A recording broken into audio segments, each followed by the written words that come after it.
Chapitre 1. Le secret des yogis qui respiraient autrement. Je suis arrivé à Rishikesh, en Inde, en mars 2000. Je ne cherchais pas l'illumination spirituelle, je cherchais des réponses. Cela faisait 3 ans que je souffrais d'anxiété chronique et aucun médecin ne pouvait m'en expliquer la cause. J'avais essayé des antidépresseurs, de la thérapie cognitive, des compléments alimentaires, des méditations guidées sur YouTube.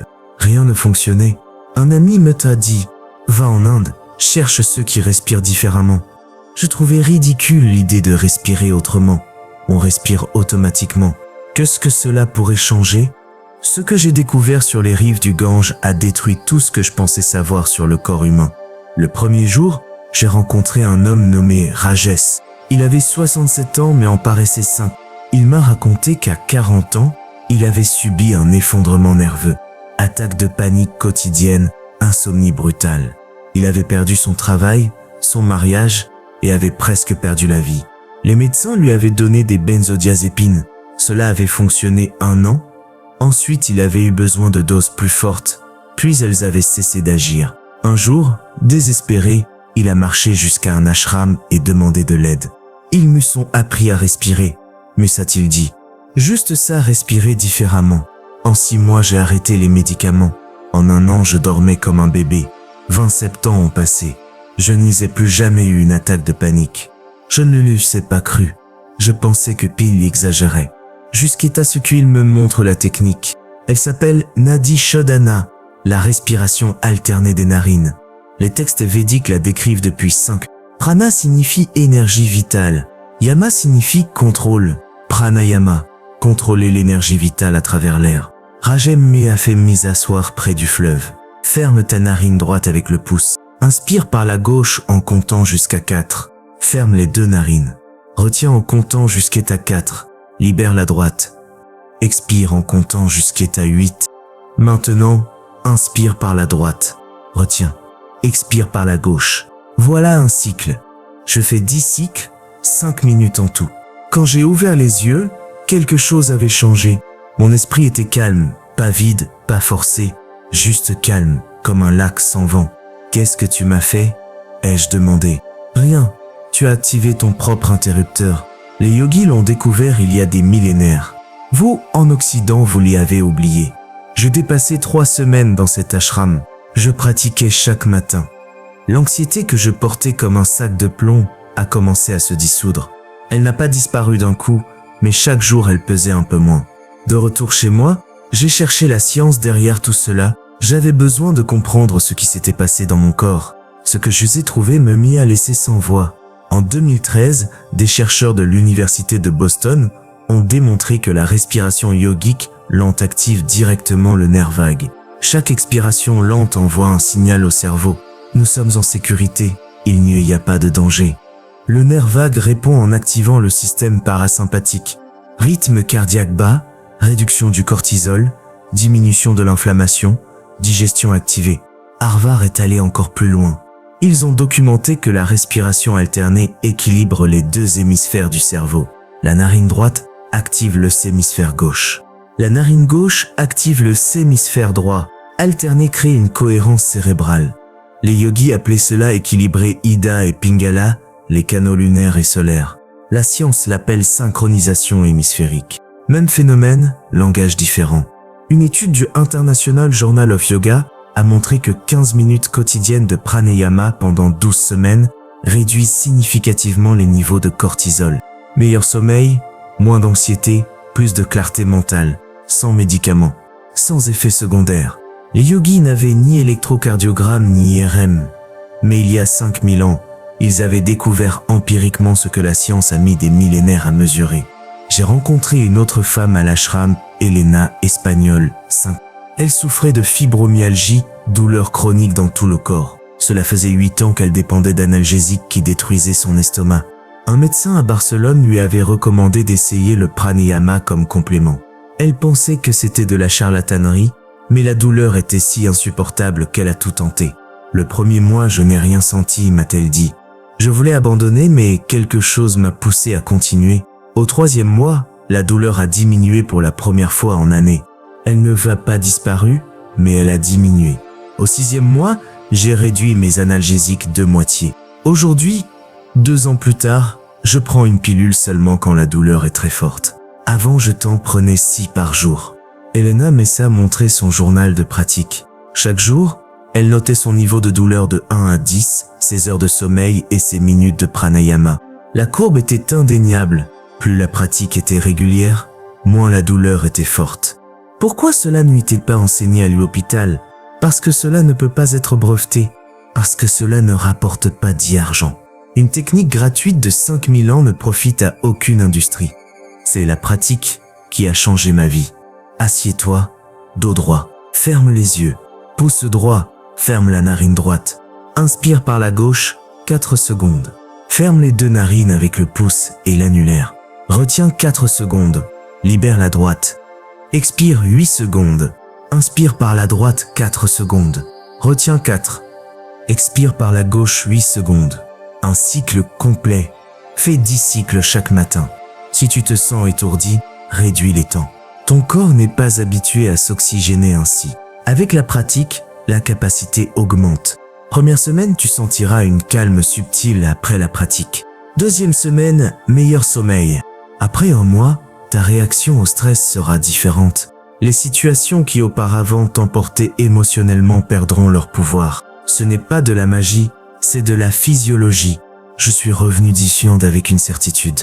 Les anciens savaient des choses que nous avons oubliées, et la respiration n'était que le début. Car dans ce même ashram, j'ai entendu parler d'une autre technique, encore plus directe pour activer le nerf vague. Elle ne demandait ni schéma complexe, ni décompte précis, seulement la voix humaine vibrant d'une certaine manière. Les moines l'utilisaient dans des rituels sacrés. La science moderne a enfin découvert pourquoi elle fonctionne, et ce que j'ai trouvé m'a conduit à la prochaine étape de cette investigation. Chapitre 2. Les moines qui guérissaient avec la voix. J'étais encore à Rishikesh lorsque j'ai entendu ce son pour la première fois. C'était avant l'usobe. L'ashram dormait dans un silence total, mais d'un temple voisin arrivait une vibration grave, profonde, qui traversait les murs comme s'ils étaient en papier. Ce n'était pas de la musique. Ce n'était pas un chant tel que nous le connaissons.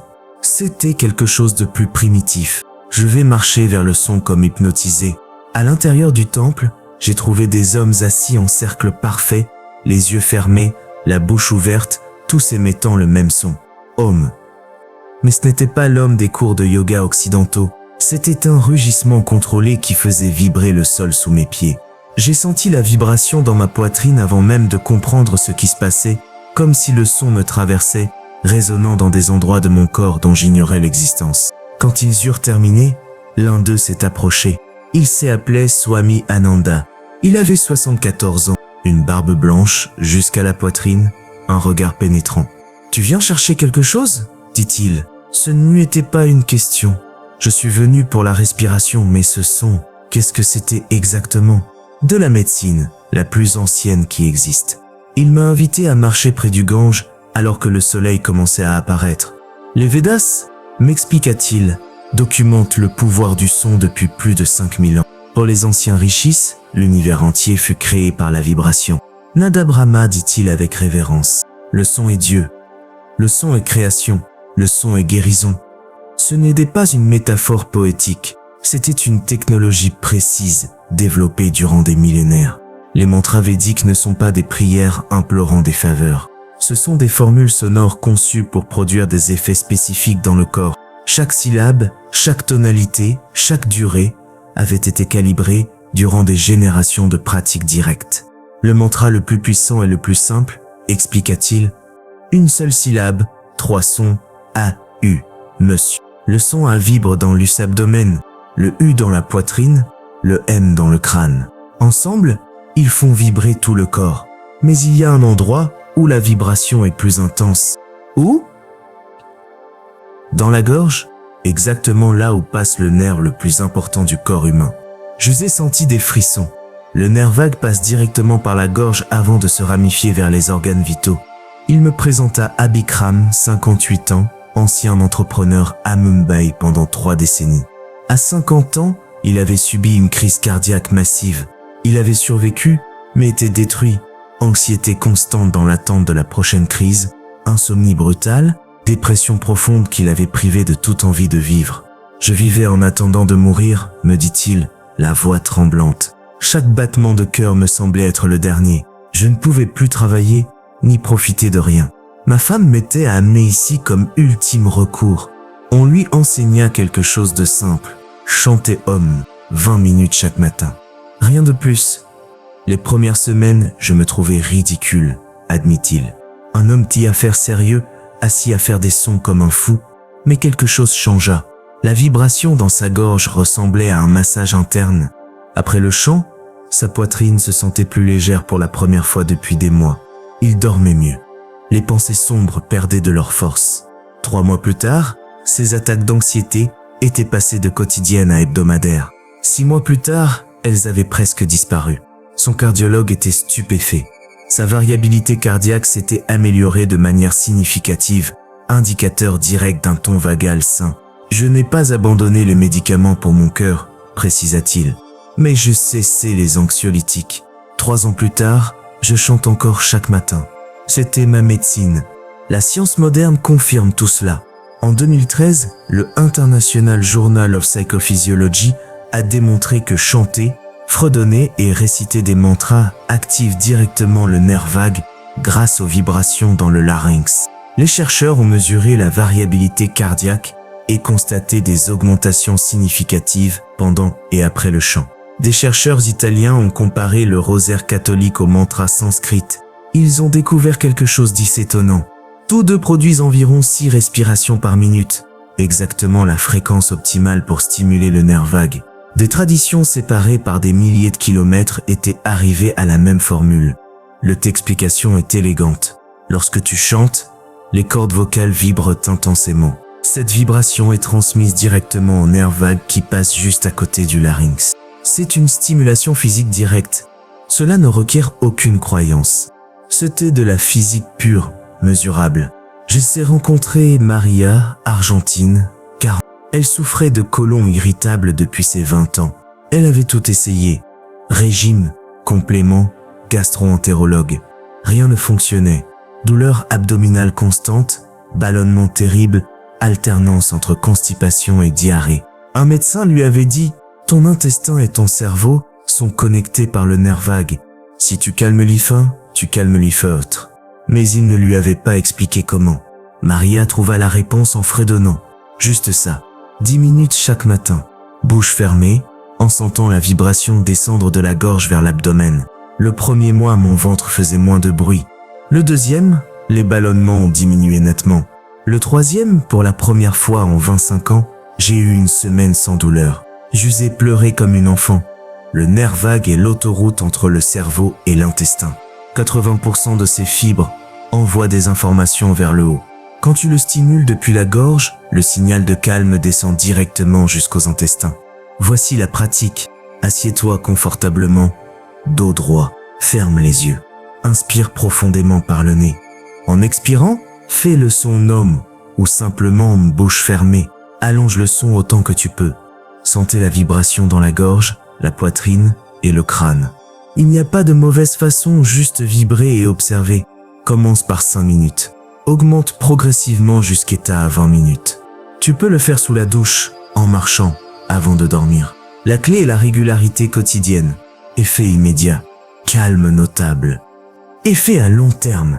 Meilleur sommeil, digestion stable, réactivité émotionnelle réduite. Mais l'Inde n'était pas le seul endroit où l'on avait découvert comment stimuler ce nerf. En Chine, quelqu'un m'a dit que Fields avait trouvé un raccourci surprenant, un point très précis où le nerf vague arrive presque à la surface de la peau, tellement précis qu'on peut le stimuler avec la pointe d'un doigt. Et il se trouve dans l'endroit le plus inattendu, les oreilles.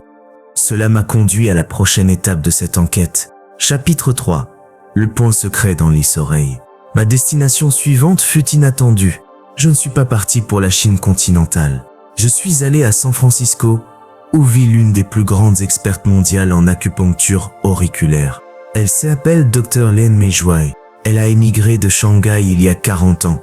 Elle a 78 ans et continue à recevoir des patients 6 jours par semaine. Sa clinique se trouve dans le quartier chinois, dans un vieil immeuble aux escaliers étroits, saturé d'une odeur d'herbe médicinale qui te frappe dès que tu entres. La salle d'attente était pleine. Des personnes âgées chinoises, des cadres en costume, une mère avec son fils adolescent, tous attendant qu'une petite femme vienne leur toucher les oreilles. Quand elle met ça enfin reçu, je suis allé droit au but.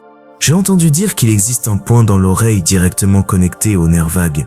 Est-ce vrai? Elle a souri comme quelqu'un qui garde un secret millénaire. Les empereurs chinois le savaient il y a 2500. Vous, en Occident, vous l'y avez découvert il y a à peine 20 ans.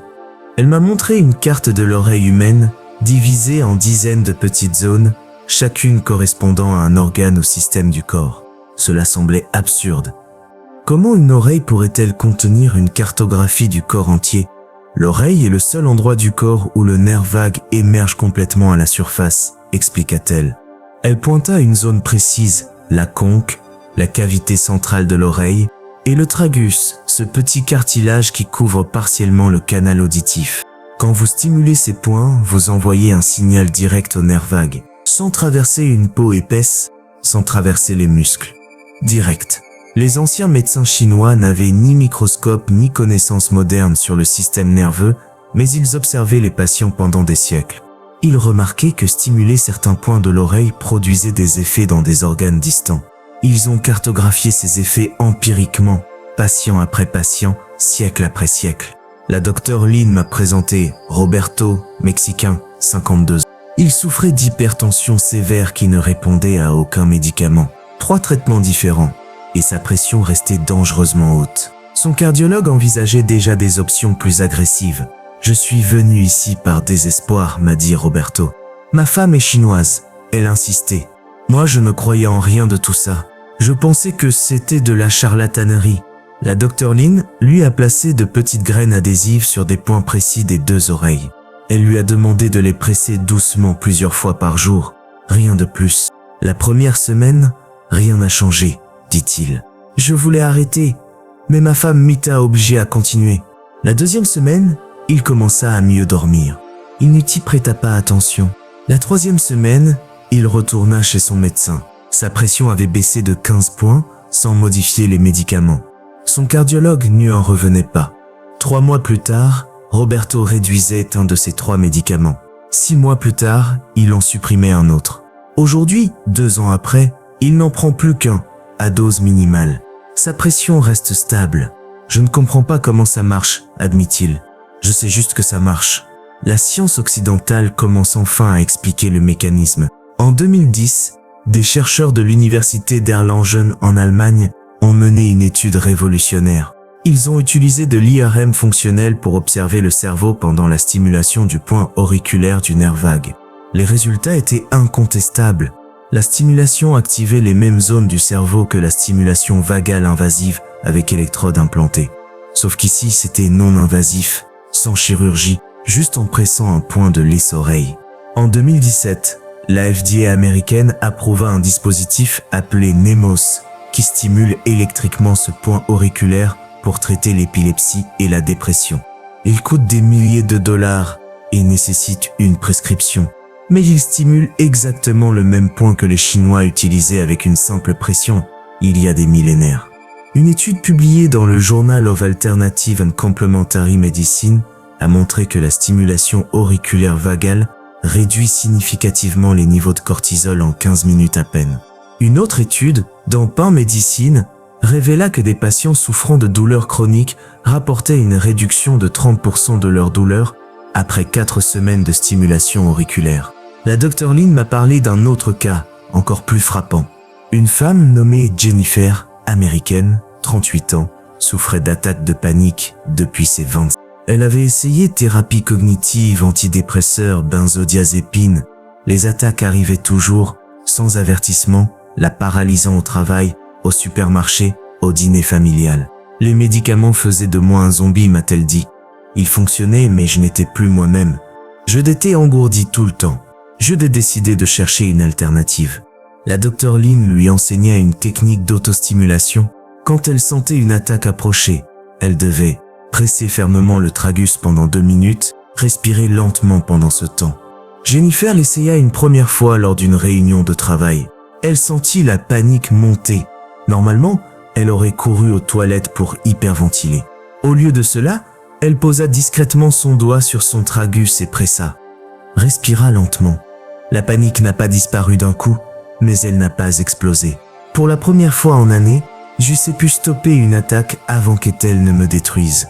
Aujourd'hui, Jennifer pratique la technique quotidiennement. Ses attaques sont passées de hebdomadaires à mensuelles, puis sporadiques. Elle a réduit ses médicaments avec supervision médicale. Les Chinois avaient découvert cela par observation. Nous le confirmons avec des machines à plusieurs millions de dollars. La connaissance était identique, seul le langage change. Voici la pratique de s'autostimulation auriculaire. Localise le tragus, le petit cartilage devant ton canal auditif. Presse-le fermement entre ton index et ton pouce avec de petits mouvements circulaires. La pression doit être ferme mais pas douloureuse. Maintiens pendant 2 minutes. 4. Respire lentement. Inspire 4 secondes. Expire 6 secondes. Tu peux le faire plusieurs fois par jour, surtout lors d'un stress aigu. Avant de dormir, lorsque tu sens les anxiétés monter, tu peux aussi stimuler la conque, la cavité centrale de l'oreille. Masse-la doucement du bout du doigt pendant 1 ou 2 minutes. Effet immédiat. Calme rapide. Réduction du rythme cardiaque. Relâchement musculaire. Effet cumulé. Meilleure gestion du stress. Sommeil plus profond. Digestion améliorée. Pas besoin d'aiguilles.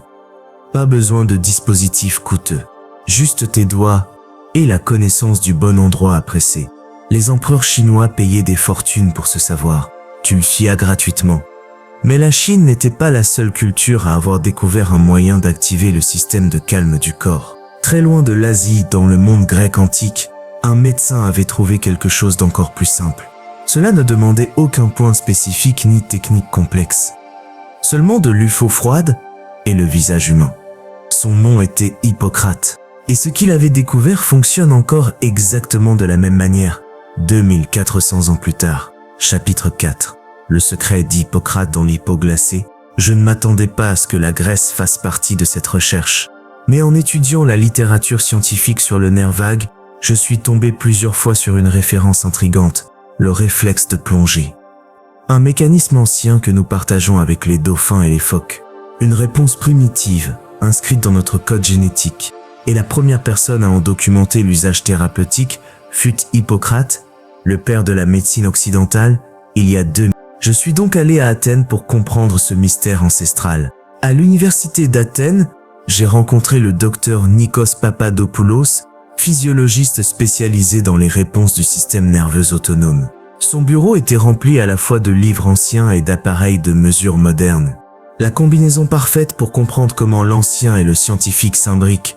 Hippocrate recommandait des bains froids pour presque tout, mais expliqua-t-il, fièvre, inflammation, mélancolie, ce que nous appelons aujourd'hui dépression. Ses contemporains pensaient qu'il était excentrique, mais il observait des résultats cohérents, encore et encore. Pourquoi cela fonctionnait réellement? Hippocrate ne le savait pas. Il parlait d'équilibrer les humeurs. Mais nous savons exactement ce qui se passe quand tu plonges ton visage dans l'eau froide. Tu actives instantanément le nerf vague de manière puissante. Il m'eut expliqua le réflexe de plonger en détail. Quand les récepteurs du froid du visage détectent de l'eau froide, surtout autour des yeux et des joues, ils envoient un signal d'urgence au cerveau. Le corps suppose que tu es en train de plonger dans une eau profonde. Il active alors un protocole de survie. Le rythme cardiaque chute brutalement, les vaisseaux périphériques se contractent, le sang est redirigé vers les organes vitaux.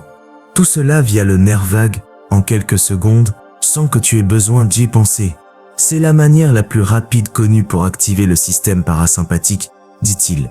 Plus rapide que n'importe quelle technique de respiration, plus rapide qu'une méditation profonde. C'était instantané. Il me présenta Elena, grecque de 34 ans, journaliste d'investigation travaillant sur la corruption politique. Elle recevait des menaces constantes. Elle vivait en hypervigilance permanente. Anxiété chronique, insomnie sévère, attaque de panique soudaine. Je sais tout essayer, me dit-elle. Psychologue, psychiatre, médicaments, yoga, méditation. Rien ne donnait de paix durable. Un jour, en pleine attaque de panique particulièrement violente, elle se souvint d'un geste de son enfance. Quand elle pleurait sans pouvoir se calmer, sa grand-mère l'amenait dans la salle de bain et lui mouillait le visage avec de l'eau froide. Cela fonctionnait toujours. En plein chaos, Elena courut à la salle de bain. Elle remplit le lavabo d'eau froide et y plongea son visage pendant 30 secondes. C'était comme si quelqu'un avait basculé un interrupteur, me dit-elle, encore surprise. La panique n'a pas disparu complètement, mais elle est passée de 10 à 4 en quelques secondes. Mon cœur sue et calmé. J'osais pu respirer. J'osais pu penser. Depuis, Elena utilise la technique quotidiennement, comme un rituel. Chaque matin, avant de lire les nouvelles ou ses emails, elle plonge son visage dans l'eau froide pendant 1 minute. C'est mon reset du système nerveux, explique-t-elle. Je commence la journée dans la paix. La science appuie complètement son expérience. Une étude publiée dans Clinical Autonomic Research a montré que plonger le visage dans l'eau froide réduit la fréquence cardiaque de 10 à 25 battements par minute en moins de 30 secondes. Aucune technique de respiration n'obtient un effet aussi rapide. Des chercheurs de l'université de Pforzheim ont aussi découvert que l'exposition régulière à l'eau froide augmente le tonus vagal basal. Cela ne calme pas seulement sur le moment, cela entraîne le nerf vague à mieux fonctionner en permanence. Le docteur Papadopoulou me parla d'un autre cas notable. Alexandros, grec de 28 ans, ancien athlète de water-polo professionnel, avait vu sa carrière détruite par une blessure. Il sombra dans une profonde dépression. Les antidépresseurs l'aidaient partiellement, mais le laissaient sans énergie ni motivation. Je lui ai suggéré de revenir à l'eau, mais différemment, me dit le docteur. Pas pour s'entraîner, mais pour plonger dans l'eau froide chaque matin comme outil de guérison. Alexandros commença avec des douches froides, 30 secondes à la fin de sa douche. Il détestait chaque seconde. Mais il remarqua quelque chose. Juste après, son esprit était plus clair. La brume dépressive se dissipait temporairement. Il augmenta progressivement. Puis il rejoignit un groupe qui nageait dans la mer en hiver, quand l'eau descend à 15. Le premier mois fut horrible, m'a-t-il dit. Chaque cellule de mon corps criait pour sortir. Mais en sortant, je me sentais vivant, présent, sans passé, sans futur. Juste le présent. 6 mois plus tard, il quitta les antidépresseurs avec supervision médicale. La dépression ne disparut pas complètement, mais le froid lui donna un outil puissant pour la gérer. Voici la pratique que Judée a apprise. Version simple, immersion du visage. Remplis un récipient d'eau froide. Ajoute de la glace si possible. Inspire profondément. Plonge ton visage, couvrant front, yeux et joues. Garde-le sous le taux 15 à 30 secondes. Répète 2 ou 3 fois. À faire le matin ou en cas d'anxiété aiguë. Si tu ne peux pas plonger ton visage, utilise une serviette imbibée d'eau glacée et applique-la sur ton visage 1 minute. Version douche froide. À la fin de ta douche habituelle, passe à l'eau froide 30 secondes à 1 minute. Laisse l'eau toucher surtout le visage et la poitrine. Respire lentement. Avertissement. Ne fais pas cela si tu as des problèmes cardiaques graves sans avis médical. Le réflexe de plonger baisse fortement le rythme cardiaque. Ne pratique jamais après avoir hyperventilé. Commence progressivement. Effets immédiats. Calme instantané. Clarté mentale. Sensation de réveil. Effet cumulé. Meilleur tonus vagal. Meilleure résistance au stress. Système immunitaire renforcé. Hippocrate n'avait ni ECG ni études contrôlées. Mais il a observé pendant des décennies que l'eau froide guérissait. La science moderne confirme cela, 400 ans plus tard. Mais les Grecs n'étaient pas les seuls fascinés par le froid. Bien plus au nord, en Scandinavie, les Vikings avaient poussé cette pratique à l'extrême absolu. Ils ne se contentaient pas de mouiller le visage, ils se plongeaient entièrement dans des lacs gelés, après des saunas brûlants. Un rituel qui semblait fou, mais qui activait quelque chose de profond dans le corps. Cela m'a conduit en Norvège, où le froid est une véritable religion. Chapitre 5. Les Vikings qui se plongeaient dans la glace. L'Ustavion a atterri à Oslo en plein hiver. Moins 15 paravés dehors. De la neige partout. Je venais d'Athènes, où j'avais appris à plonger simplement le visage dans l'eau froide. Mais les Scandinaves, eux, vont beaucoup plus loin. Ici, on ne se contente pas de rafraîchir le visage. On se plonge complètement nu dans des lacs gelés. Et cela pour le plaisir. Je devais comprendre pourquoi. Mon contact était Lars Eriksson, 52 ans, instructeur de Iskall Bading, bain de glace. Il m'attendait à l'aéroport avec un sourire gigantesque. Il paraissait 20 ans plus jeune que son âge réel. Les Vikings faisaient ça il y a 1000 ans, me dit-il en conduisant. Après un sauna brûlant, il courait nu vers un fort glacé. Les moines chrétiens pensaient qu'ils étaient fous. Mais les Vikings vivaient plus longtemps et tombaient moins malades que n'importe quel peuple européen de l'époque. Lars m'emmena sur un lac en périphérie d'Oslo. Sur la glace, un trou avait été découpé. Des personnes de tous âges s'y rassemblaient, se déshabillant avec enthousiasme. L'eau noire en dessous de la glace semblait terrifiante. « Ton corps va hurler pour sortir », m'avertit-il. « Mais si tu respires lentement et restes 90 secondes, quelque chose de magique se produit. Le panique disparaît. Une calme profonde arrive. Une calme que tu n'y t'as probablement jamais ressentie. J'osais observer dès sa bord. Une femme de 60 ans descendit dans l'isseau glacé. Son corps se contracta immédiatement, puis elle respira profondément. Son visage se relâcha. Elle resta ainsi 2 minutes entières. Quand elle sortit, sa peau était rouge vif, ses yeux brillants d'une vitalité incroyable. Elle s'y appelait Ingrid, enseignante retraitée. Il y a 5 ans, on m'a diagnostiqué une fibromyalgie, m'expliqua-t-elle. Douleur constante dans tout le corps, fatigue permanente. Les médecins m'avaient donné des analgésiques qui m'ont détruit l'estomac. Aucune solution réelle. Un ami l'avait presque forcé à venir essayer les bains de glace. La première fois, j'ai tenu 15 secondes et je suis sorti en pleurant. La deuxième, 30. La troisième, 1 minute. Après un mois, en pratiquant 3 fois par semaine, la douleur baissait, pas disparue, mais enfin réduite. Ça a changé ma vie. J'usais 603 ans et je me sens plus en forme qu'à 40. La science explique parfaitement pourquoi. Lorsque tu te plonges dans l'eau glacée, ton corps entre dans un choc thermique contrôlé. La température extrême active massivement le nerf vague. Ton corps libère de la noradrénaline, un neurotransmetteur qui réduit l'inflammation, améliore l'humeur, augmente l'énergie. Les niveaux de noradrénaline peuvent augmenter jusqu'à 500% avec une pratique régulière.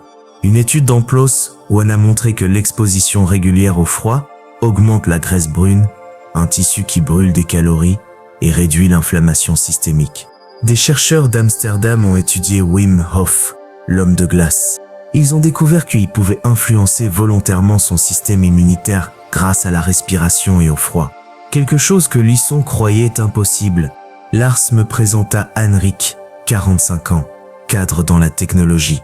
Il travaillait 80 heures par semaine, dormait 3 heures par nuit, prenait des somnifères pour dormir, du café pour fonctionner. Mon médecin m'a dit que j'allais droit vers une crise cardiaque, me dit-il. Un collègue, Leif, avait invité à un bain de glace. Henrik avait trouvé ça ridicule. Les seaux glacés pour me détendre, c'était l'us inverse du bon sens. Mais j'étais tellement désespéré que je sais. La première immersion fut traumatisante, 30 secondes d'agonie. Mais cette nuit-là, il dormit 5 heures pour la première fois en moi. La deuxième fois, 6 heures. La troisième, 7. Aujourd'hui, il a une baignoire remplie de glace dans son jardin. Il pratique 3 minutes chaque matin. Il a arrêté les somnifères depuis 2 ans. Ses marqueurs de stress sont meilleurs que jamais. Je lui ai demandé comment il décrivait le phénomène. Les seaux glacés est un stress tellement intense qu'après ça, tout le reste paraît simple. Un email difficile, une réunion compliquée, rien n'est pire que 3 minutes dans la glace. Ton système nerveux apprend à supporter l'extrême, alors le stress normal devient gérable. C'est Taylor Mays. Le stress contrôlé renforce le corps. Enfin, ce fut mon tour. Lars me guida pas à pas.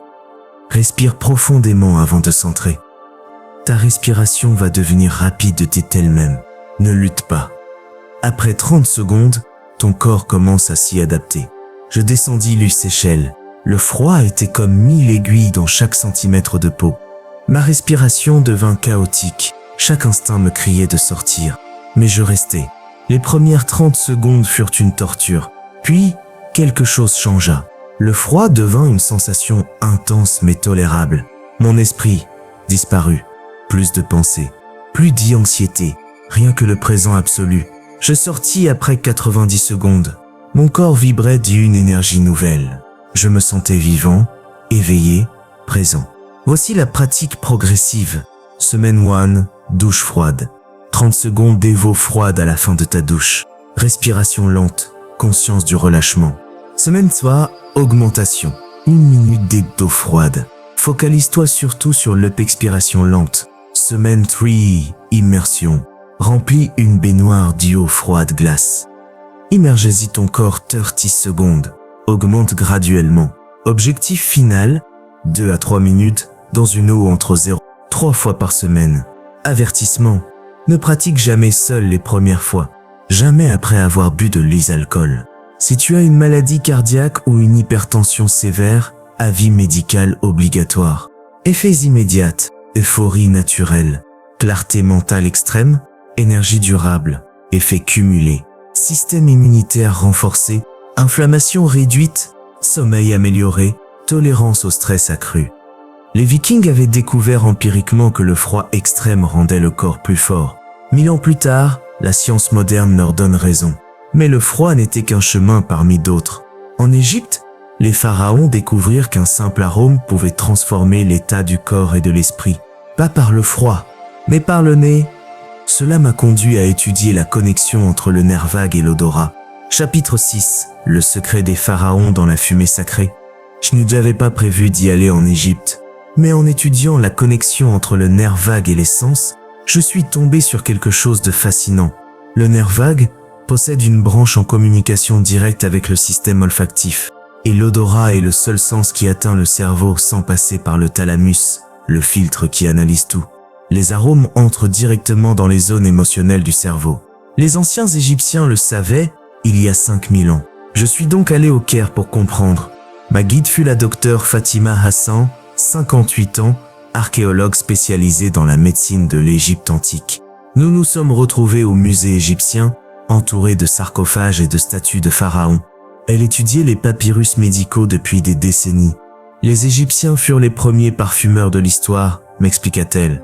Mais ils n'utilisaient pas les arômes pour sentir bon. Ils les utilisaient comme médecine. Chaque temple avait sa recette secrète de thé sans sang. Chaque maladie avait son arôme.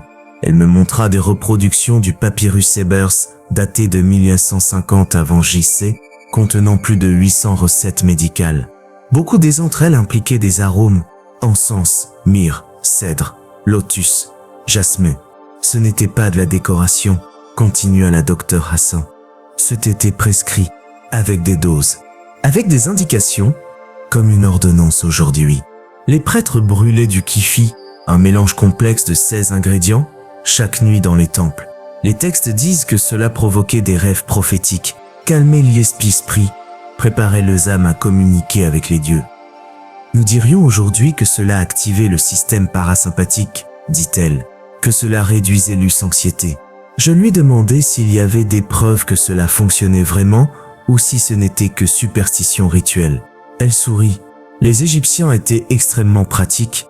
Ils n'auraient pas répété quelque chose pendant des millénaires si ça ne fonctionnait pas. Et maintenant, la science explique exactement pourquoi certains arômes calment l'esprit. Elle me présenta la docteure Laila Mahmoud, neuroscientifique à l'université du Caire, spécialiste des effets des huiles essentielles sur le système nerveux. Son laboratoire était rempli de flacons d'extraits de plantes et d'appareils de mesure cérébrale. Le système olfactif est unique, m'expliqua-t-elle. Quand tu inspires une molécule aromatique, elle va directement dans le bulbe olfactif, puis immédiatement dans l'amygdale émotion et l'hippocampe mémoire. Cela se produit avant que tu en sois conscient. Je lui demandai, quel est le lien avec le nerf vague? Le système olfactif est connecté au noyau du tronc cérébral, là où arrive le nerf vague. Certains arômes activent cette voie et déclenchent une réponse parasympathique automatique. Du calme, simplement en respirant. Elle me montra des études. L'université de Vienne a démontré que l'huile essentielle de lavande réduit les niveaux de cortisol en 10 minutes.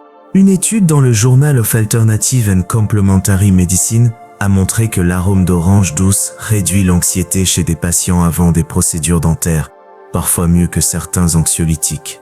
Des chercheurs japonais ont mesuré la variabilité cardiaque en testant différents arômes. Cèdre et santal augmentent fortement l'activité parasympathique. Le corps se détend automatiquement, juste en respirant, dit-elle. Elle me présenta ensuite Amira, égyptienne, 41 ans, cadre dans une multinationale. Son histoire m'ita bouleversé. Il y a 3 ans, j'ai eu une crise nerveuse, me dit Amira dans son bureau avec vue sur le Nil. Attaque de panique constante, insomnie. Je ne pouvais plus entrer dans une réunion sans sentir que j'allais mourir. Les anxiolytiques m'y s'endormaient. Je fonctionnais, mais je ne vivais plus. Sa grand-mère, une femme traditionnelle du sud de l'Égypte, lui conseilla quelque chose qui lui semblait absurde. Brûle de l'encens sans Defoleban chaque nuit, le même que nous utilisons depuis les pharaons. Amira pensa que c'était une superstition de vieille femme, mais elle était désespérée. Elle essaya. La première nuit, quelque chose changea. Les arômes m'y ramenaient à mon enfance. Je me suis senti en sécurité et j'ai dormi 6 heures pour la première fois en moi. Elle continua le rituel chaque soir. Elle réduisit peu à peu les anxiolytiques. 1 an plus tard, elle avait arrêté complètement sous supervision. J'ai un diffuseur d'huiles essentielles dans mon bureau. Quand l'anxiété monte, je mets de la lavande ou de l'oliban. En 5 minutes, je suis calme. Les gens pensent que je suis étrange. Je me m'en fiche. Ça fonctionne. La science confirme. L'oliban contient de l'acide insensolique, un composé qui active des récepteurs dans le cerveau liés à la réduction de l'anxiété et de la dépression. Une étude dans le Facet Journal a montré que ce composé a des effets comparables à certains anxiolytiques sans effet secondaire. La lavande contient du linalol, démontré dans de nombreuses études comme réduisant l'activité du système nerveux sympathique, stress, les hyperactivités mentales, les tensions physiques. Je vais rencontrer un autre cas marquant. Hassan, 35 ans, infirmier urgentiste. Il voyait des traumatismes chaque jour. Il avait développé ce que les médecins appellent la fatigue compassionnelle, un épuisement émotionnel profond. Il ne dormait plus. Son mariage s'est effondré. Un collègue m'a donné un petit flacon d'huile de vétiver, me dit Hassan. Il m'a dit d'en respirer quand je sentais que j'allais craquer. Je vais penser que c'était ridicule. Un jour, après une intervention particulièrement traumatisante, il sentit qu'il allait s'effondrer. Il se souvenait du flacon. Il l'eut ouvert. Respira profondément plusieurs fois. L'effet fut immédiat, pas magique, mais réel. Comme si quelqu'un avait baissé le volume du chaos dans ma tête. J'étais pu finir mon service.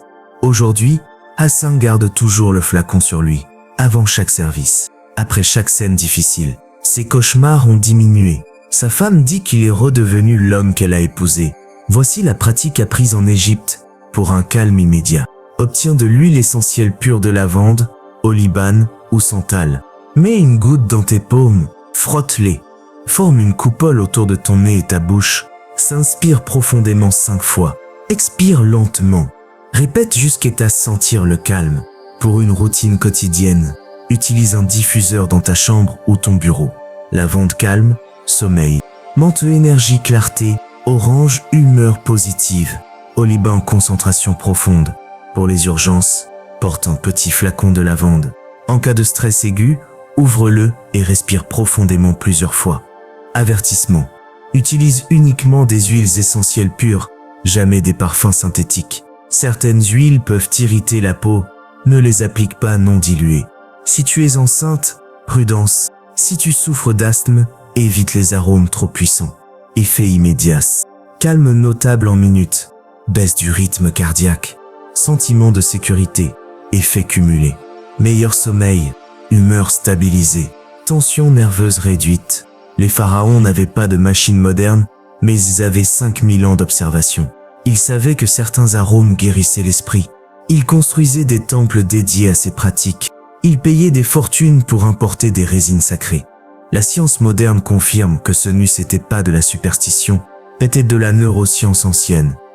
Mais l'Égypte n'était qu'une étape. Dans les montagnes du Tibet, une autre civilisation avait découvert quelque chose encore plus profond, un son qui faisait vibrer le corps entier, au point d'activer directement le nerf vague. Un son venu d'un autre monde. Cela m'y va conduit aux hauteurs de l'Himalaya. Chapitre 7. Les moines du Tibet et le son qui fait vibrer l'Issam. Le vol vers Katmandou n'eût été que le début. Depuis là, 12 heures en jeep sur des routes de montagne qui ressemblaient à peine à des routes. Précipices sans garde-corps, virages aveugles, altitude qui t'arrache le souffle. Mais je devais y arriver. Car quelque part dans ces montagnes, des moines tibétains pratiquaient une forme de chant que la science commence seulement à comprendre. Ce n'est pas du chant comme nous le connaissons. C'était quelque chose de totalement différent. Mon guide s'appelait Tangsin, 45 ans, ancien moine devenu accompagnateur pour chercheurs occidentaux. Il avait lui-même pratiqué le chant guttural pendant 20 ans. En Occident, vous chantez depuis la gorge vers le haut, m'expliqua-t-il tandis que la gype tremblait. Nous chantons depuis le ventre vers le bas. Le son naît dans l'abdomen, résonne dans la poitrine et sort par la gorge comme une rivière souterraine. C'eût été de la vibration pure. Elle masse les organes de l'UF intérieur. Nous arrivâmes au monastère au coucher du soleil. Un bâtiment de pierre accroché à la montagne, comme s'il avait poussé naturellement hors du roc. Des moines en robe rouge marchaient en silence. L'abbé nous accueillit, un homme de 78 ans au visage d'une tranquillité impressionnante. Grâce à Tansin, je lui expliquai mon enquête sur le nerf vague. Il sourit.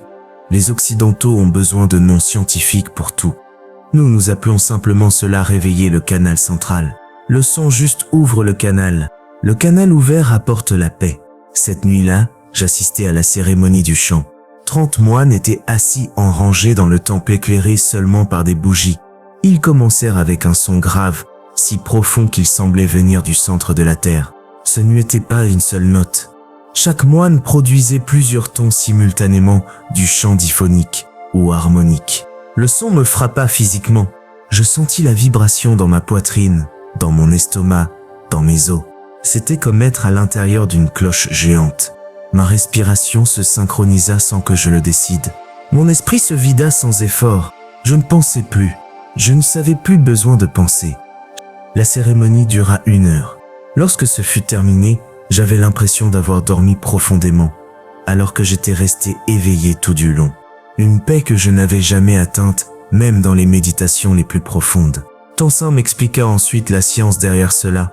Le chant guttural produit des vibrations de basse fréquence, entre 70 et 100. Ces fréquences résonnent dans la cavité thoracique, là où passent les principaux nerfs, et le nerf vague traverse exactement cette zone. La vibration le stimule directement, comme un massage interne. Des chercheurs de l'université de Turin ont étudié des moines tibétains pendant ces chants. Ils ont découvert que la pratique augmentait fortement la variabilité cardiaque, signe direct d'un ton vagal élevé. Les moines entraient dans des états de cohérence cardiaque qu'un méditant classique met des années à atteindre. Une étude dans Frontiers in Psychology a démontré que les vibrations basse fréquence activent le nerf vague via les mécanorécepteurs de la poitrine et du larynx. Pas un placebo. Une stimulation physique directe. Une autre étude dans le Journal of Voice a constaté que les pratiquants de chant guttural ont un ton vagal plus élevé, gèrent mieux le stress et dorment plus profondément. Tansin me présenta Sarah, américaine de 39 ans, professeure d'université. Elle était arrivée au Tibet 3 ans auparavant brisée. « J'ai été abusée dans mon enfance », me confia-t-elle en buvant du thé face aux montagnes. « J'eussé passé des années en thérapie.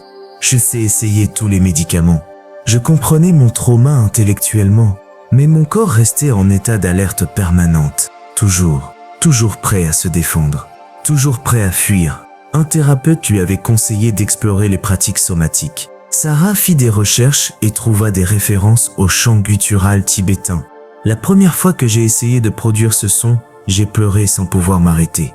Quelque chose a bougé dans ma poitrine, quelque chose qui était bloqué depuis des années. Le moine Mesta dit que c'était normal. Le son libère ce que les mots ne peuvent pas atteindre. Sarah resta 6 mois au monastère. 2 heures de pratique quotidienne. Et petit à petit, tout changea. L'état d'alerte constante s'est mis à diminuer. Pour la première fois de ma vie d'adulte, mon corps s'était mis à se sentir en sécurité. Ce n'était pas instantané, mais c'était réel. 3 ans plus tard, elle pratique encore chaque matin. Elle a arrêté les médicaments. Elle dort sans cauchemar. Le chant m'a rendu mon corps, dit-elle en larmes. Il me avait été volé quand j'étais enfant. La vibration me l'a vite rendu. Le tabé m'eut expliqua ensuite. Le traumatisme vit dans le corps, pas dans la pensée. Les mots n'y atteignent pas. Mais la vibration, oui. Le son juste entre là où la pensée ne peut pas aller. Voici la pratique simplifiée. 1. Position. Assieds-toi avec le dos droit. Place une main sur ta poitrine pour sentir la vibration. 2. Respiration. Inspire profondément jusqu'au bas de l'abdomen. Le son. À l'expiration, produis le son le plus grave possible, sans forcer. Un bourdonnement profond. Tu dois sentir la vibration dans ta poitrine. Si ça ne vibre pas, trop aigu descend plus bas. Le son ressemble à un homme, mais beaucoup plus grave, presque un grondement mélodique. Réfère-toi à des enregistrements de chant guttural tibétain pour t'aligner sur la bonne fréquence. Quête, durée. Commence par 5 minutes. Augmente graduellement jusqu'à 20 minutes. 5. Moments idéaux. Tôt le matin ou le soir avant de dormir. Effets immédiats. Calme profond. Silence mental. Relaxation du corps entier. Effets cumulés. Meilleure régulation émotionnelle. Sommeil profond. Résilience accrue au stress. Libération de tensions émotionnelles stockées. Avertissement. Si tu as des problèmes de gorge, pratique doucement. Le chant ne doit jamais faire mal. Les moines tibétains pratiquent cela depuis plus de 1 an. Ils n'y avaient pas d'électrocardiogramme ou d'ISIRM. Mais ils savaient que la vibration guérit. Ils savaient que le son juste active les mêmes mécanismes que les médicaments modernes, sans effet secondaire. Mais toutes les cultures n'ont pas utilisé le son. Au Japon, ils découvrirent que Fon pouvait activer le système de calme du corps sans chanter, sans respirer d'une manière spéciale, sans froid. Simplement en marchant, pas ni n'importe où, pas n'importe comment. Une marche spécifique, dans un lieu spécifique. Ils le sont appelés Shinrin-yoku. Cela Musa conduit aux forêts sacrées du Japon. Chapitre 8. La forêt qui te guérit sans te toucher. Le Japon fut un contraste total après le Tibet. Je suis passé de montagnes isolées, sans électricité, à Tokyo, l'une des villes les plus technologiques du monde. Mais je n'étais pas venu pour les gratte-ciel. J'étais venu comprendre pourquoi le gouvernement japonais prescrit officiellement la marche en forêt comme traitement médical. Pas comme recommandation, pas comme loisir, comme une véritable ordonnance. Ils appellent cela Shinrin-yoku, le bain de forêt. Les Japonais le prennent tellement au sérieux qu'il existe 62 forêts certifiées thérapeutiques à travers le pays. Mon contact fut le docteur Yoshifumi Miyazaki, 67 ans, chercheur à l'université de Chiba et pionnier mondial de la science du Shinrin-yoku. Il a consacré 40 ans à étudier ce qui arrive au corps humain quand on marche parmi les arbres. En 1982, le gouvernement japonais a inventé le terme Shinrin-yoku, m'expliqua-t-il. Le pays traversait une épidémie de stress au travail. Les gens mouraient littéralement du épuisement. On appelait cela karoshi, la mort par excès de travail. Il fallait trouver une solution. Les forêts ont été la réponse. Je lui demandai, pourquoi les forêts spécifiquement? Il sourit. Au début, nous ne savions pas. Nous observions simplement que les personnes qui passaient du temps en forêt avaient moins de stress, une meilleure immunité, une tension plus basse, un rythme cardiaque plus stable. Il a fallu des années pour comprendre les mécanismes précis. Le docteur Miyazaki m'emmena dans une forêt certifiée à 2 heures de Tokyo. Le contraste avec la ville était immédiat. Silence, humidité naturelle, odeur de terre, lumière filtrée par le feuillage. Je sentis mon corps se détendre avant même de commencer à marcher. Ce que vous sentez n'est pas psychologique, m'expliqua-t-il. Votre système nerveux réagit à des stimuli qui n'existent que forêt.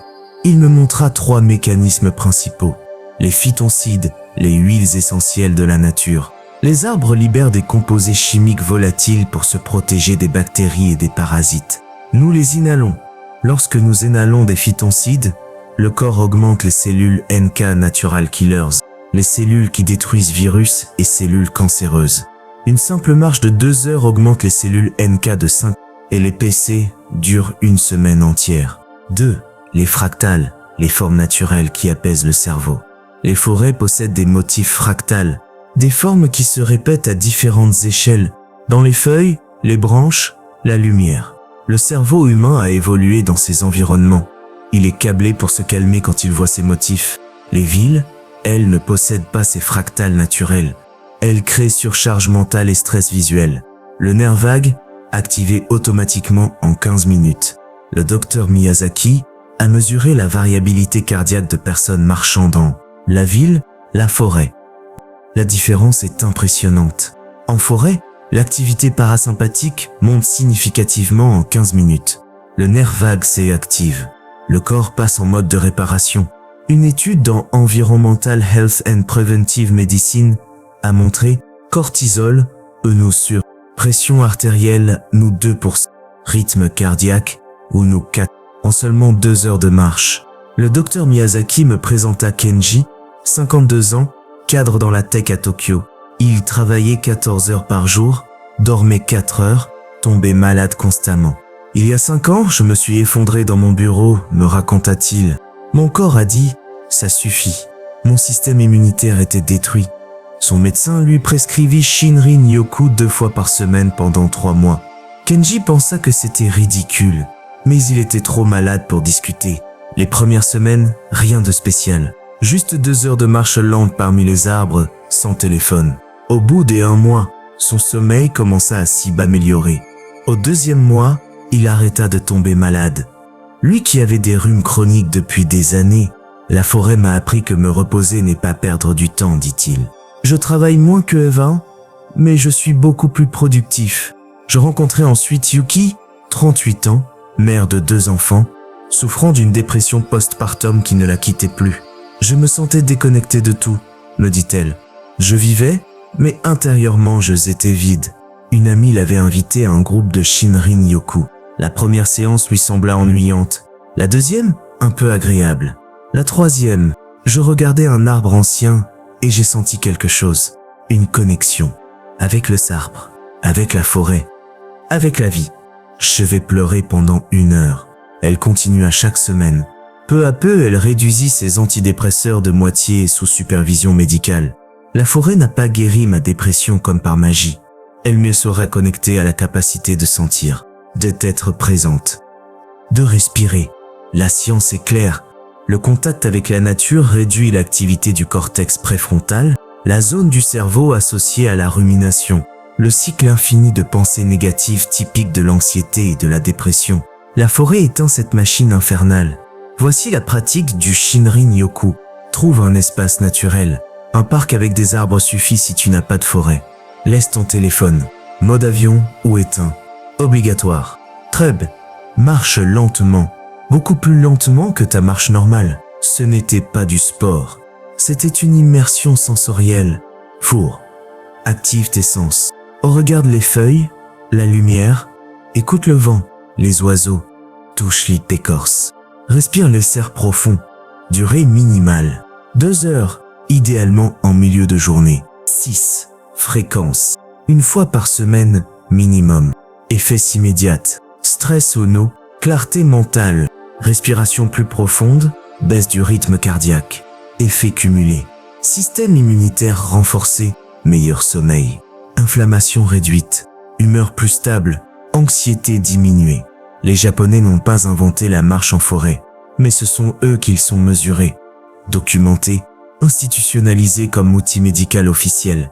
Ils ont prouvé que la nature possède un pouvoir réel, mesurable, reproductible, que tel active le nerf vague, que celle guérit le corps, et que cela ne coûte rien. Mais pendant que les Japonais découvraient le pouvoir du paysage, dans la Rome antique, un médecin avait découvert une autre voie d'accès au nerf vague.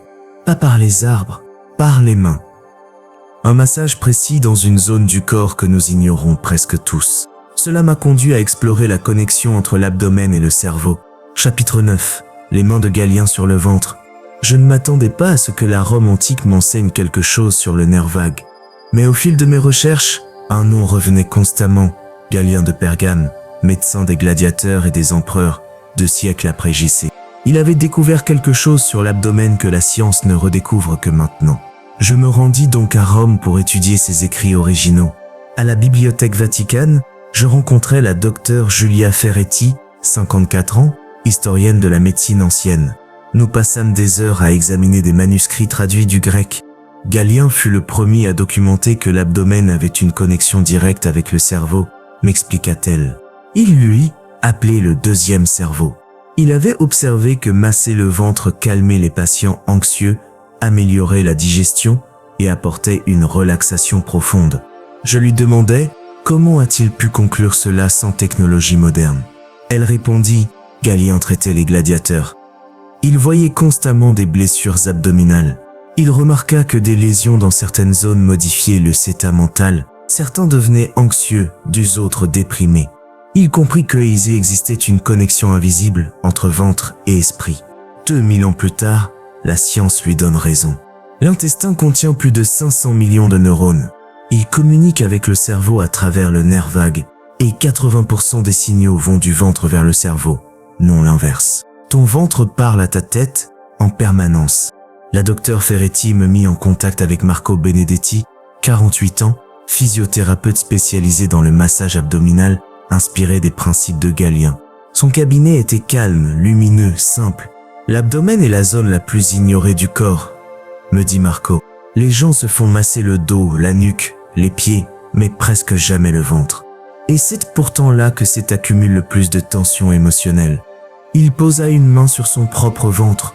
L'abdomen contient le plexus solaire, un réseau nerveux que les anciens appelaient le cerveau abdominal. Quand nous vivons du stress, cette zone se contracte automatiquement.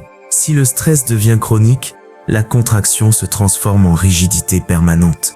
Les muscles se durcissent, la digestion se dérègle et le nerf vague est compressé. Il poursuivit. Masser l'abdomen libère cette tension accumulée depuis des années. Quand les muscles se relâchent, le nerf vague se décompresse. La communication intestin-cerveau se rétablit. Marco me présenta Lucia, 41 ans, avocate souffrant de troubles digestifs depuis 15 ans. Syndrome de l'œuf-intestin irritable, ballonnement constant, douleur inexpliquée. Je lui ai passé toutes les analyses possibles. Tout revenait normal, mais je souffrais chaque jour. Un médecin lui avait finalement recommandé le massage abdominal. Elle était sceptique, mais désespérée. La première séance fut très inconfortable. Marco ne pressait presque pas, pourtant certaines zones étaient douloureuses.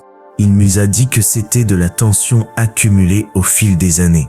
Après cette séance, son ventre recommença à faire des bruits de digestion active. Cette nuit-là, elle alla à la selle normalement pour la première fois depuis des mois. Lucia continua les séances chaque semaine pendant 3 mois. Son abdomen s'assouplit. Les zones douloureuses disparurent. Sa digestion se normalisa. La science confirme ce que Fell a vécu.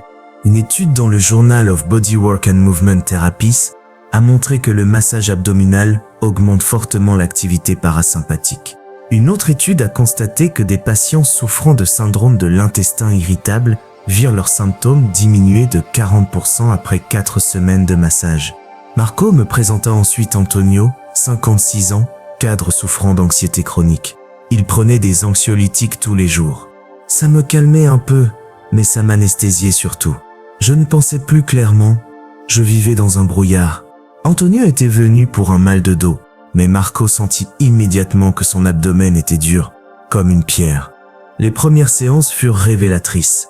À chaque pression, des émotions remontaient, frustration, peur, colère de longue date. C'était comme ouvrir une valve. Des choses stockées depuis des années sortaient enfin. Après 2 mois, son anxiété avait diminué de façon remarquable. Il réduisit ses anxiolytiques de moitié. Voici la pratique des automassages abdominales. 1. Position. Allonge-toi sur le dos, genoux pliés. Cela permet au ventre de se détendre. Préparation. Place tes mains l'une sur l'autre, au niveau du nombril. Respire profondément jusqu'à sentir ton abdomen s'adoucir. Mouvement circulaire. Fais des cercles doux autour du nombril. Toujours dans le sens horaire, le sens du mouvement intestinal naturel. Pression légère d'abord, puis légèrement plus profonde si tolérée. Explorez les zones tendues. Parcours doucement tout l'abdomen. Quand tu trouves une zone sensible ou dure, maintiens une pression douce. Respire profondément en dirigeant mentalement la respiration vers cette zone. Reste 1 à 2 minutes jusqu'à ce que la tension diminue. 5. Finalisation. Termine par quelques cercles doux autour du nombril. Durée 10 à 15 minutes. Moments idéaux. Avant de dormir, améliore la digestion nocturne. Le matin, active le système digestif. Avertissement. Ne pas pratiquer si hernie, grossesse, inflammation aiguë. Juste après un repas, attendre 2 heures. Si la douleur est aiguë, arrêtez immédiatement. Effet immédiat. Relaxation profonde. Amélioration de la digestion. Diminution du gonflement abdominal. Effet cumulé. Ton vagal amélioré. Digestion régulière. Réduction de l'anxiété liée à la tension abdominale. Galien ne connaissait pas le nerf vague sous ce nom, mais il avait compris que l'esprit et le ventre sont intimement liés. 2000 ans plus tard, la neurohistoscience confirme son intuition. Mais Rome n'y était que une étape. En Perse, les médecins avaient découvert qu'en ne mangeant pas pendant des périodes précises, on pouvait activer des mécanismes puissants du corps et de l'esprit. Ce que nous appelons aujourd'hui le jeûne intermittent. Et son lien avec le nerf vague est fascinant. Chapitre 10. Le jeûne des sages perses. La Perse n'était pas dans mon itinéraire initial, mais en étudiant la connexion intestin-cerveau, je découvris que les anciens médecins perses avaient trouvé quelque chose de révolutionnaire. Le fait de ne pas manger pendant des périodes précises produisait des effets profonds sur le corps et l'esprit. Ce n'était ni privation, ni sacrifice religieux. C'était un médicament. Je ne pouvais pas me rendre en Iran à cause des restrictions de visa, mais je rencontrai à Los Angeles le docteur Darius Tehrani, 62 ans, médecin irano-américain spécialisé en médecine intégrative et expert des traditions médicales perses antiques. Nous nous installâmes dans son cabinet calme, rempli de livres anciens. Dans la Perse antique, le jeûne n'était ni un châtiment ni une pratique spirituelle, m'expliqua-t-il. C'était une prescription médicale. Les médecins perses avaient observé, il y a 2500 ans, que lorsque les patients arrêtaient de manger pendant des périodes contrôlées, leur esprit devenait plus clair, leur digestion s'améliorait, leur maladie chronique se calmait. Je lui demandai comment il pouvait savoir cela sans aucune technologie moderne. Il sourit. Les observations cliniques. Sur plusieurs générations, les Perses étaient des documenteurs obsessionnels. Tout était noté. Et ils ont vu des schémas constants. Les gens qui jeûnaient régulièrement vivaient plus longtemps, tombaient moins malades et conservaient une clarté mentale jusqu'à un âge avancé. La science moderne explique parfaitement pourquoi. Le jeûne active directement le nerf vague. Le docteur Tehrani poursuivit. Lorsque vous cessez de manger pendant 12 heures ou plus, votre corps épuise ses réserves de glucose. Il commence alors à brûler la graisse pour produire de l'énergie, c'est la cétose. Mais surtout, le jeûne met l'intestin au repos. Un intestin au repos envoie des signaux de calme au cerveau via le nerf vague. Cela active le système parasympathique. Le corps entre en mode de réparation profonde. Une étude publiée dans Cell Metabolism a montré que le jeûne intermittent augmente significativement la variabilité cardiaque, le meilleur indicateur d'un nerf vague en bonne santé. Une autre étude dans Nutritional Neuroscience a découvert que les personnes pratiquant le jeûne régulier des niveaux inflammatoires plus faibles, une meilleure cognition, une humeur plus stable. Le docteur Tehrani me présenta Carmen, 48 ans, mexicaine, souffrant d'anxiété chronique et de problèmes digestifs depuis 20 ans. Elle commença, je s'étais toujours ballonné, douleur abdominale, gaz, constipation alternant avec diarrhée. Les gastro-entérologues me disaient que c'était un syndrome de l'intestin irritable et que je devais vivre avec.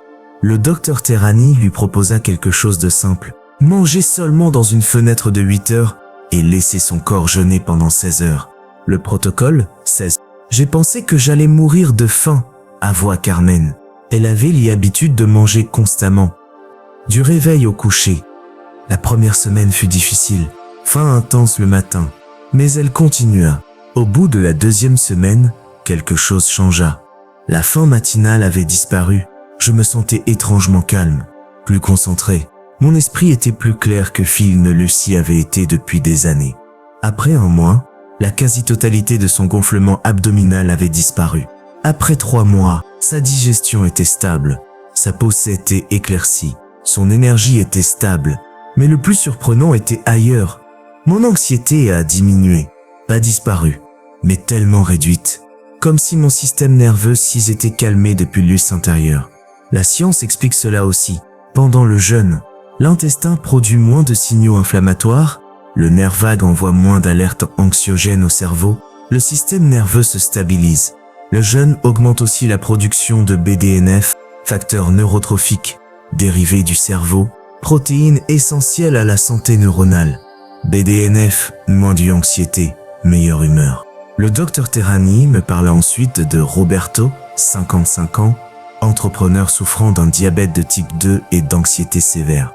Je prenais de la méformine pour le sucre et des anxiolytiques pour les nerfs, me dit Roberto. J'eus été un cocktail ambulant de pilules. Ça fonctionnait un peu, mais ce n'était pas une vie. Le docteur lui proposa un protocole plus avancé. Jeûne de 24 heures 2 fois par semaine. Jeûne au quotidien en 16-8 le reste de la semaine. Les premières semaines furent rudes. Roberto avait des fringales brutales, mais son corps finit par s'adapter. Puis les changements commencèrent. Mon taux de sucre s'est stabilisé. J'avais besoin de moins de méformine. Et mon anxiété a chuté. 6 mois plus tard, il avait réduit sa méformine de moitié, supervision médicale, réduit fortement ses anxiolytiques. Perdu du poids, retrouvé de l'énergie, Le jeûne m'a rendu le contrôle de mon corps, dit-il. Je croyais que je devais manger constamment. C'était faux.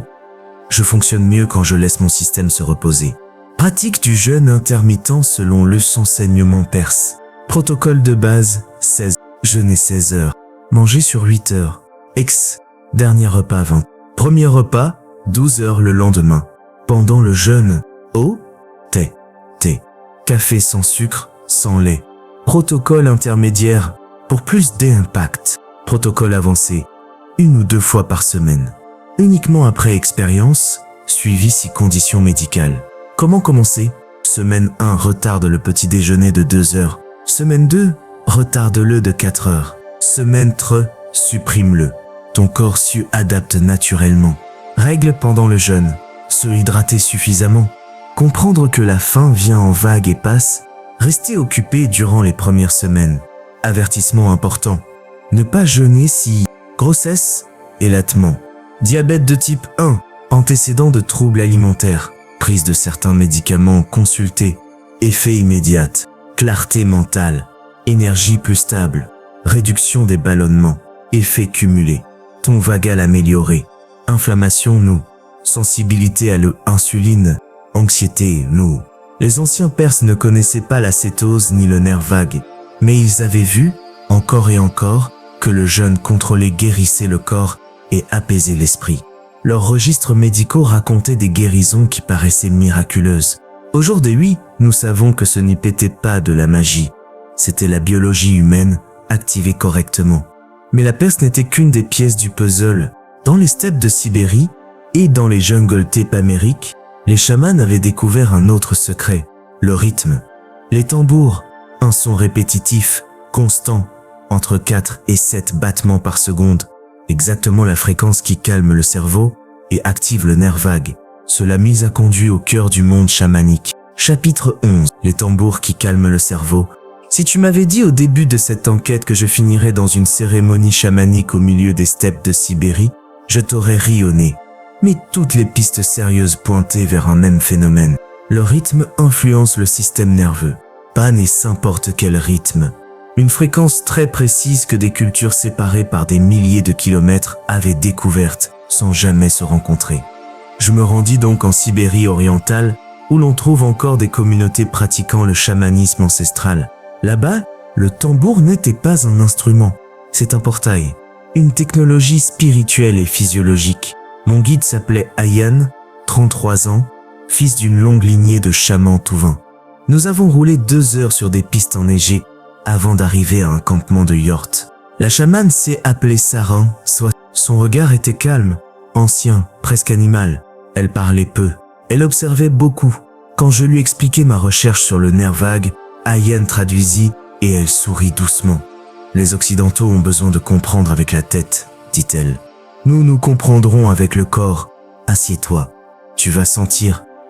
Elle me fit entrer dans une yourte sombre, éclairée seulement par un feu central. Elle s'y assit en face de moi, prit un tambour tendu de peau de renne et commença. Le son était profond, presque humide, comme une pulsation venant du sol. Ce n'était pas une mélodie, juste un battement, régulier, stable. Après quelques minutes, j'eus l'impression que le son ralentissait, mais le tambour battait toujours à la même vitesse. C'était mon cerveau qui changeait de rythme. Mon corps devint lourd.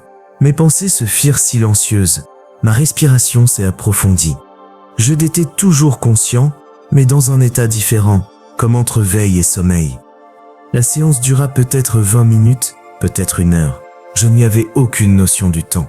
Après, Saran me regarda et dit simplement « Voilà, ton esprit s'est calmé, ton cœur se est calmé. Ton corps sait. » Je ne s'étais pas sûr de ce qui s'était passé, mais je sentais une paix profonde. Ayan me expliqua ensuite que le tambour chamanique est traditionnellement frappé entre 4 et 7 battements par seconde, exactement la fréquence des ondes θ du cerveau. Cette fréquence ralentit le rythme respiratoire, synchronise le cœur, active le nerf vague, induit un état de conscience calme et focalisé. Autrement dit, le tambour fait entrer ton système nerveux dans un mode parasympathique, comme une méditation profonde, mais plus vite. La science confirme tout cela. Une étude dans Frontiers in Human Neuroscience montre que les sons rythmiques entre 4 et 7 Hz, induisent une synchronisation des ondes cérébrales vers la fréquence θ, un état associé à la relaxation profonde et à la guérison. Une autre étude, dans Journal of Psychophysiology, révèle que les rythmes répétitifs activent le nerf vague via le ralentissement respiratoire, la cohérence cardiaque, la relaxation des muscles thoraciques. Le tambour crée une cohérence physiologique. Ayen me présenta ensuite Irina, 44 ans, femme d'affaires moscovite venue dans le campement pour gérer son anxiété. Elle avait construit une entreprise, mais son succès avait un coût. Insomnie, crise de panique, hypertension et une sensation permanente d'être débranchée d'elle-même. La première fois que j'ai fait une cérémonie du tambour, j'ai pleuré sans raison, me dit-elle. Le son a touché un endroit que rien d'autre n'avait atteint. C'était comme si mon corps connaissait la vérité avant mon esprit. Elle commença à pratiquer régulièrement. 1 an plus tard, elle avait réduit ses médicaments, retrouvé un sommeil profond, rétabli sa tension, reconstruit sa relation avec sa fille. Le tambour m'a ramené dans mon corps, dit-elle. Le stress m'avait expulsé de moi-même. Je rencontrais aussi Bata, 67 ans, ancien éleveur devenu chaman tard dans sa vie. Il avait souffert de dépression sévère après la mort de sa femme. Il ne mangeait plus. Il ne parlait presque plus. Ayan lui proposa d'apprendre à battre le tambour comme une forme de thérapie. Ce fut en tournant. Quand je frappe le tambour, je frappe la tristesse, m'expliqua Bata. Le son me fait respirer d'une manière que je ne peux pas expliquer. Je sens la douleur sortir par mes mains et le calme revenir par ma poitrine. La science explique ceci aussi. Le fait de battre un tambour implique un mouvement répétitif qui synchronise le rythme moteur avec le rythme auditif, ce qui crée un phénomène appelé entraînement neurophysiologique. Cela active le nerf vague comme un métronome interne. Voici la pratique du rythme vagal. Tu peux l'utiliser même sans tambour. Option 1. Battre doucement avec les mains. Assieds-toi. Pose les mains sur tes cuisses. Frappe doucement en alternance droite-gauche à un rythme d'environ 4 à 7 fois par seconde. Respire lentement. Continue 5 à 10 minutes. Option 2. Audio rythmé. Écoute un enregistrement de tambour chamanique à 4-7 Hz facile à trouver. Respire au rythme du battement. Option 3. Tambour réel. Si tu en as un, utilise un tambour de main, frappe-le lentement et régulièrement, sans forcer. Effet immédiat. Apaisement du mental, ralentissement du rythme cardiaque, respiration plus profonde, connexion intérieure. Effet cumulé. Anxiété réduite, sommeil amélioré. Meilleure régulation émotionnelle, sentiment de présence corporelle stable. Les chamans sibériens n'avaient aucune machine moderne, mais ils avaient le corps humain comme laboratoire. Ils savaient que le rythme est une technologie émotionnelle, une manière de descendre dans un état que les scientifiques appellent aujourd'hui cohérence vagale. Ils avaient découvert un chemin vers la paix, à travers le son le plus simple, un battement. Mais toutes les cultures ne battaient pas des tambours. Certaines utilisaient une autre vibration, la vibration tactile, le tapping, une méthode étonnamment simple que les Mayas et certaines tribus amazoniennes avaient utilisée bien avant qu'elle ne devienne populaire dans la psychologie moderne. C'était ce qui m'a conduit au chapitre suivant. Chapitre 12. Le tapping des anciens. Je ne saurais jamais imaginer que la psychologie moderne avait redécouvert quelque chose que les civilisations anciennes utilisaient depuis des siècles. Le tapping, ou stimulation rythmique du corps. Avant qu'il ne devienne une technique thérapeutique connue sous le nom d'EFT, les Mayas, les Incas, les tribus amazoniennes et même certaines cultures africaines l'utilisaient déjà. Pas comme thérapie émotionnelle, pas comme rituel New Age, mais comme médecine du système nerveux. Je devais comprendre pourquoi. Je me rendis d'abord au Guatemala dans la région du Petén, où vivent encore des familles descendants des anciens Mayas. Mon guide s'appelait Ixbalam, 59 ans, guérisseur traditionnel. Lorsque il entendit que je s'enquêtais sur le nerf vague, il sourit. Dans notre langue, nous n'avons pas ce mot. Nous parlons d'un chemin d'énergie qui traverse le corps. Quand ce chemin est bloqué, l'esprit s'y agite. Quand il circule, l'esprit se calme. Nous libérons ce chemin en frappant doucement certains points. Il posa le bout de ses doigts sur son sternum et tapota à un rythme lent et régulier. Ici vit l'esprit du calme, dit-il. Je sus immédiatement qu'il parlait du nerf vague sans le nommer. Dans la tradition maya, on frappe la poitrine, la clavicule, juste sous les clavicules, le haut du sternum et parfois les côtes. Pas pour ouvrir les chakras, mais pour réveiller la respiration profonde et apaiser le cœur. Je demandai si c'était un rituel religieux. C'est une technique du corps, répondit-il. Les Mayas étaient très pratiques. Trop d'émotions. Tu frappes doucement. La respiration descend, le cœur se calme. Et l'esprit se clarifie. Je demandai une démonstration. Il tapota son sternum pendant environ 30 secondes. Et ma respiration devint immédiatement plus lente, comme si mon corps avait reçu une permission de se relâcher. Ensuite, je me rendis en Amazonie péruvienne. Chez les Shipibos, j'ai trouvé une tradition similaire. La guérisseuse Maewa, 63 ans, m'expliqua.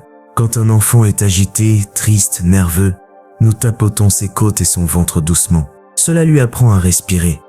Cela dit au corps, tu es en sécurité. Elle plaça ses doigts juste sous mes clavicules et tapota lentement, puis descendit vers les côtes, puis sur les côtés du torse. Le corps comprend le rythme, dit-elle. Le rythme dit au cœur, calme-toi. Le cœur dit à l'esprit, tout va bien. Je compris que ces cultures avaient découvert intuitivement une technologie émotionnelle universelle. Le rythme tactile active le nerf vague. La science confirme cela. Des chercheurs de l'université de Harvard ont montré que la stimulation rythmique de la poitrine active les mécanorécepteurs reliés au nerf vague. Cela réduit les activités du système nerveux sympathique stress et augmente les activités parasympathiques calme. Une étude dans Frontiers in Psychology a démontré que le tapping réduit les anxiétés, la rumination, la fréquence cardiaque, les marqueurs de stress en moins de 2 minutes. Et ce n'est pas un placebo. Lorsqu'on tapote certains points, l'IRM montre un ralentissement immédiat de l'amygdale, le centre de la peur. Je rencontrai ensuite Lina, colombienne de 36 ans, ayant vécu un trauma violent pendant son adolescence. Elle souffrait de stress post-traumatique depuis 20 ans. Flashback, hypervigilance, crise de panique. La thérapie classique l'avait aidée intellectuellement, mais son corps restait prisonnier d'un réflexe de survie permanent. Elle découvrit le tapping par hasard lors d'un atelier. La première fois je l'y ai senti, je ne sais pas, comme si mon corps recevait le message que je n'étais plus en danger. Ce message, je ne pouvais plus me le dire avec la tête, mais mon corps laissa compris avec les doigts. Elle tapa doucement sur sa poitrine en me parlant. Ce geste m'y a sauvé. Il me ramène dans le présent quand mon esprit retourne dans le passé. Il ancre, il rassure, il stabilise. Après 6 mois de pratique régulière, ces crises étaient passées de quotidiennes à sporadiques. Elle dormait mieux, elle mangeait mieux. Elle était revenue dans son corps. Je rencontrai aussi Daniel, 29 ans, Mexicain-américain, souffrant de phobie sociale. Ses mains transpiraient, sa voix tremblait. Il rougissait dès qu'il devait parler en public. Un thérapeute lui enseigna une routine simple, tapoter la clavicule et le sternum avant les interactions sociales. Au début, je me sentais idiot, dit-il. Mais physiquement, mon cœur ralentissait, mes épaules se relâchaient. Je pouvais respirer normalement. Alors, je pouvais parler. Aujourd'hui, Daniel donne même des présentations au travail. Ce n'est pas que j'ai perdu ma peur, dit-il. C'était que mon corps n'y appuie plus sur les alarmes.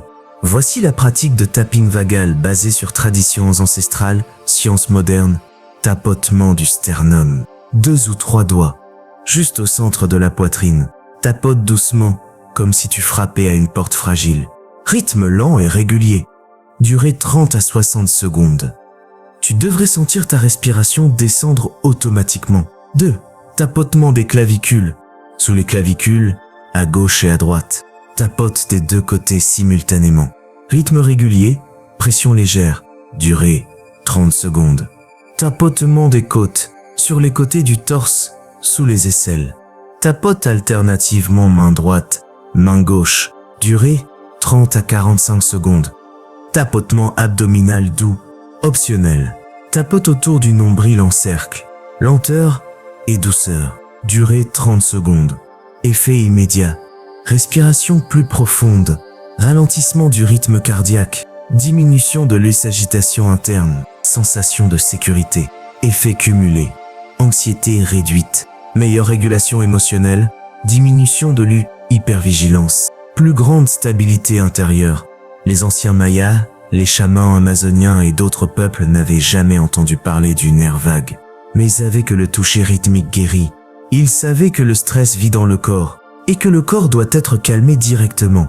Le tapping était leur langage thérapeutique, leur manière de dire au système nerveux « Tu peux te reposer, tu es en sécurité ».